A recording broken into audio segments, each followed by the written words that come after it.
This $23.5 million cliffside mansion is the ultimate peninsula estate.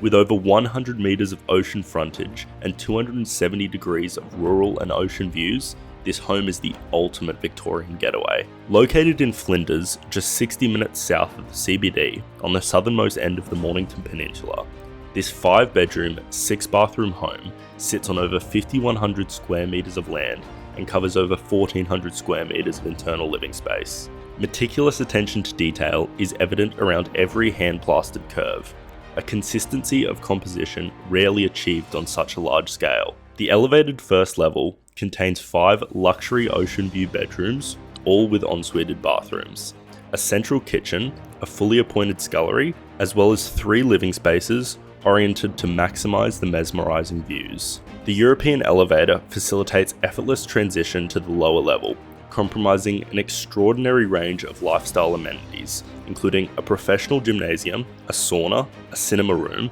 a wine room, garaging, as well as a second gourmet kitchen servicing a spectacular alfresco spa terrace, where a suspended 20-person spa overlooks the ocean breaks below. The 18 by 8 metre resort pool is a sight to behold, with the infinity edge horizon pool and extensive decked area providing the ideal destination for large-scale poolside entertaining. Not only is the location and craftsmanship of this home in a league of its own, but the privacy it offers is unlike anything else around. Having the chance to explore more of Victoria has been an exciting journey. As someone who is familiar with all the incredible places that New South Wales has to offer, I was happy to see that Victoria has more to offer than just waveless beaches and dense urban development. It's not fair to compare other states to New South Wales, so instead of complaining about what it doesn't have, I'll just be grateful for all the beautiful things it does.